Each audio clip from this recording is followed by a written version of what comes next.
Hi everyone, it's Bagger Frederick here, and I'm going to be going over some intermediate opening theory for the Queen's Gambit Accepted. I'm going to be going over some key concepts and ideas in the Queen's Gambit, and I'm also going to be showing some of my personal favourite lines that I like to play, and as I said before, going over some key concepts and ideas. So to get started with, we have the Queen's Gambit Acceptors. We have d4 to start with from white, and we have d5 as the reply. And then we have the Queen's Gambit with c4. And then black's reply in the Queen's Gambit Accepted will be to capture the pawn and take the gambit. And this brings us to our first main idea. Why would white, or why would we give up a pawn here? What do we gain from it? And the way I like to put it simply is it allows us to have great space in the center and to really control and get developed quickly. So the first point really is control of the center as well as development. And in many lines, this pawn can be recaptured with an advantage. So we have the Queen's Gambit Accepted, and as I said, the main idea is to develop. So black has used a tempo here to capture this pawn. So one of the first moves I like to play in reply here is simply developing the knight to c3. And there's a couple of different lines that black can go down. I'll just cover two main ideas. So the first thing that black may do is try to hold on to the pawn advantage and defend this. So they may try to do something like, for example, a6, because b6 immediately to defend the pawn would simply be captured by the knight. So instead, there's this preparation move here, and notice that white cannot yet capture this pawn here because the e-pawn's in the way.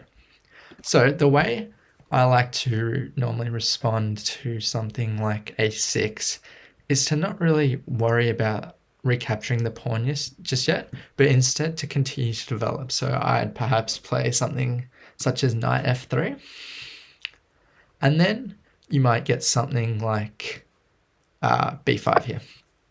And this is where you have a couple of options. You can either try to gain this pawn back, or you can just continue to focus on developing. I personally probably prefer to try to gain this pawn back here because there's a nice little trick here that you can utilize if black isn't aware of it. Or you can simply just continue to develop with something like bishop f4 per se. But you can play this move here, which is a4.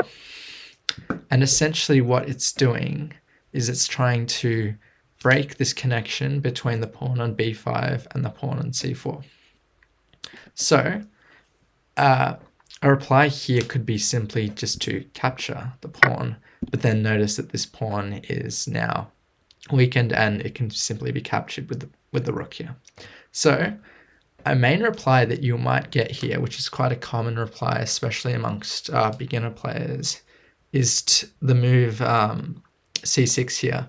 And c6, actually, it might seem solid, but there's actually a great play that white can make here, which is first to capture on b5. And notice that this capture on b5 simply allows this rook file to be uncovered. And black might respond with capturing first with the c-pawn. But now you can simply capture on b5 with a knight. Why? Because if it is captured with this pawn here, now you have this lovely open file to capture the rook back with. So that's one idea there, is to go after the pawn with a4, and if you get an idea such as c6, you can merely capture this back and then win the rook if this is captured. So that's one idea. However, you may also get, after a4, you might also get b4.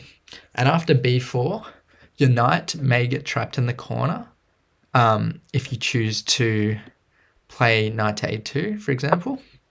But you may be able to alleviate this pressure eventually and capture these pawns.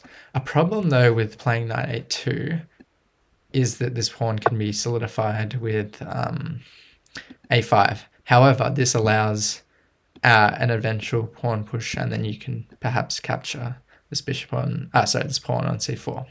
So playing the knight into a2 isn't such a bad idea, especially if you want to eventually capture this pawn here. Or you can play for something more central, such as knight to e4, and you have a nice knight in the center.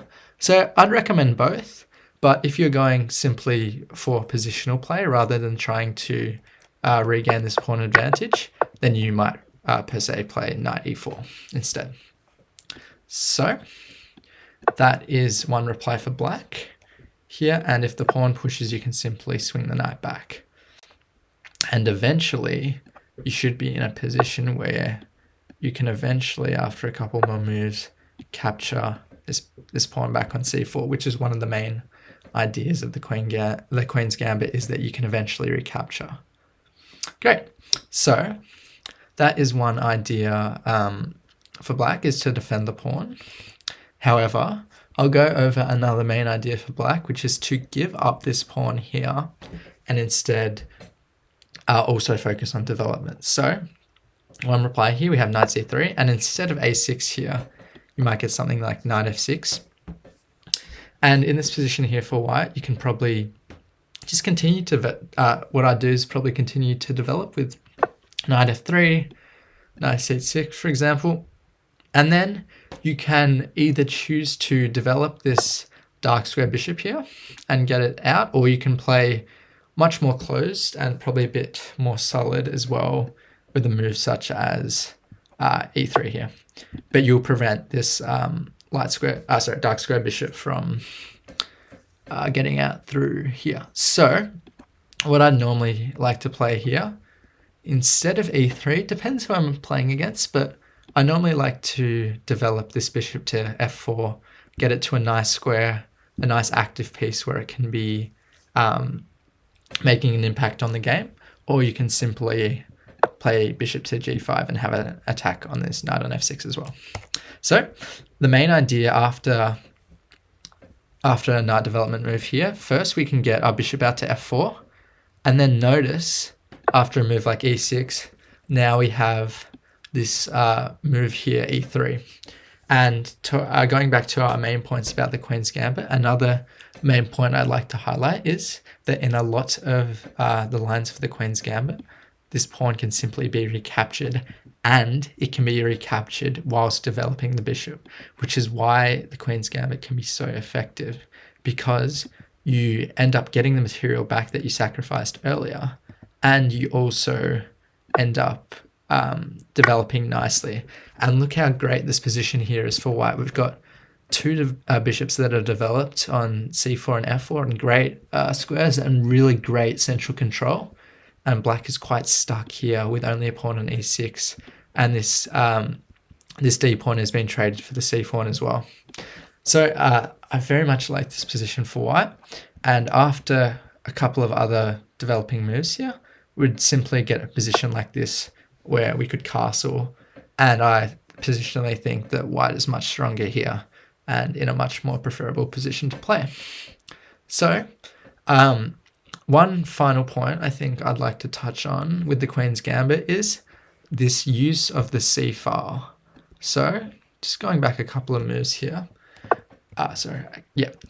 If we get to a position like this, keep developing, per se, keep developing.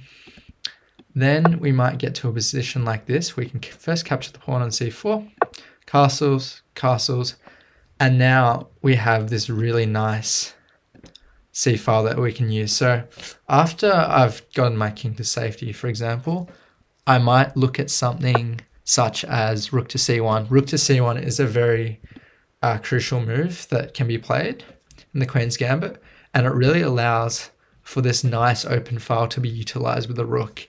And if we can put our rook behind this nice open file and our bishop also eyeing down this file, this can be a very, very nice attack. And you can continue this attack, for example, with a move like knight to b5 as well, which we can also use to add pressure. And the good thing is you've got this great space on the queen side, which you can use to attack the queen side and gain material and positional advantage. And you can also have a nice solid king and great control of the center. So that is why the Queen's Gambit can be such an effective opening to play. So just recapping some of the main ideas, you can grab us nice central control. We can also gain this pawn back with development as well, which is great. And we can also make great use of the C file and have strong positional play. So they're the main points I'd like to touch on. Keep in mind that there are many different lines in the Queen's Gambit that can be played. So these are just a couple that I've touched on, but these can be some really key ideas for playing the Queen's Gambit. So hope this has been helpful, and yeah, thank you for watching.